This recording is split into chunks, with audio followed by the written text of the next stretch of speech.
बिस्मिल्लाहिर्रहमानिर्रहीम। मेरा नाम डॉक्टर शामिर अली मेमन है।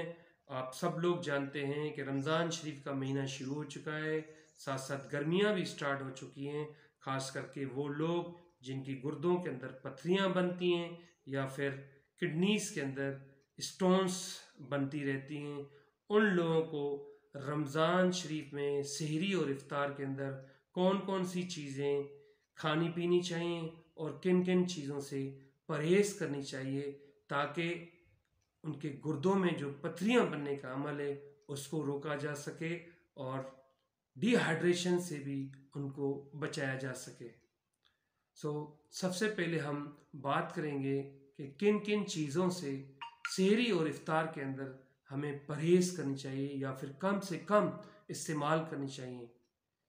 हम प्रोसेस्ड फूड की बात करेंगे, वो खुराक जो डब्बों के अंदर पैक होके आती है, फूड हो चाहे ड्रिंक्स वगैरह हो, उस खुराक को भी हमें कम से कम इस्तेमाल करना चाहिए या फिर बिल्कुल ही परहेज़ करनी चाहिए। फिर फ्राइड फूड की बात करूँगा, जिस तरह फुल कढ़ाई के अंदर घी या तेल के अंदर चीज़ें फ्राई हुई आप लोग खा रहे होते हैं, ये वाले फूड को भी कम से कम इस्तेमाल करें या फिर बिल्कुल ही परहेज़ करें। थर्ड, चॉकलेट्स वगैरह भी कम से कम इस्तेमाल करें। कॉफ़ी और टी चाय का इस्तेमाल भी कम से कम इस्तेमाल करें। कोला बेवरेजेस से भी आप परहेज़ करें या कम से कम इस्तेमाल करें। नमक की मैं बात करूँगा, साल्ट की, कम से कम अपने फूड के अंदर नमक का इस्तेमाल किया करें। एंड लो प्रोटीन खुराक का इस्तेमाल किया करें, वो खुराक जिसके अंदर प्रोटीन की मिकदार कम से कम है, मिसाल के तौर पे मटन हो गया या बीफ वगैरह हो गया। अब कौन कौन सी चीज़ें ज़्यादा इस्तेमाल करनी चाहिए ताकि आपका रोज़ा भी बरकरार रहे और डिहाइड्रेशन से भी आप खुद को बचा सकें और आपके गुर्दों के अंदर पथरियों बनने का जो अमल है वो भी नहीं हो पाए। सबसे पहले सहरी और इफ्तार की बात करूँगा। जब भी आप सहरी या इफ्तार करें तो पानी, लिक्विड्स का, मशरूबात का ज़्यादा से ज़्यादा इस्तेमाल करें। फिर लो प्रोटीन खुराक खाएं और ताज़ा फल खाएं, ताज़ा सब्जियां खाएं।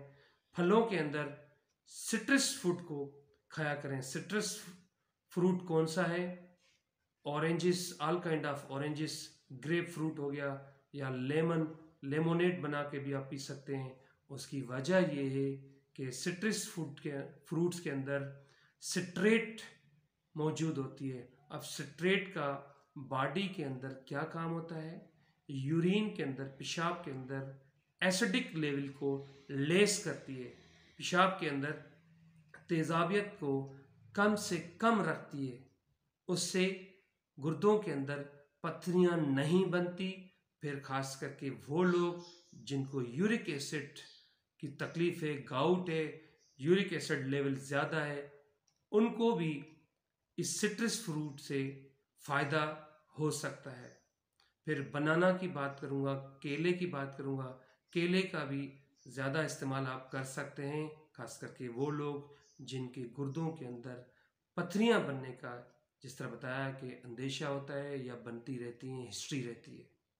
क्यों कि केले के अंदर एक तो ज़्यादा फाइबर्स होते हैं, फिर पानी की मिकदार भी ज़्यादा होती है। फिर मेन चीज़ जो है, केले के अंदर पोटेशियम होती है। अब पोटेशियम का बॉडी के अंदर, खास करके गुर्दों के अंदर क्या फंक्शन है? गुर्दे के अंदर जो पथरी बनती है वो ऑक्सीलेट की जब बॉडी के अंदर मिकदार ज़्यादा होती है, ऑक्सीलेट क्या है? एक नेचुरल कंपाउंड है, राइट?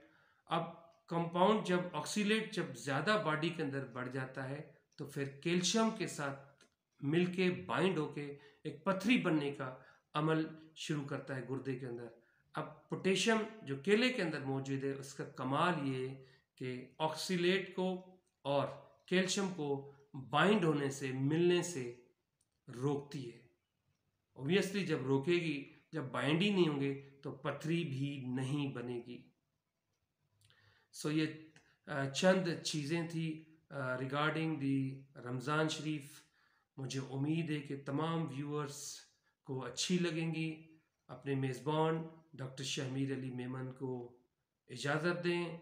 अपने रोज़ों को आप बरकरार रखें, इफ्तार और सहरी प्रॉपर तरीके से करें, अपना और अपनी फैमिलीज़ की सेहत का ख्याल रखें। अपने मेज़बान डॉक्टर शमीर अली मेमन को इजाज़त दें। अल्लाह आपका हामी और नासिर रहे। Thank you so much. अल्लाह हाफिज़।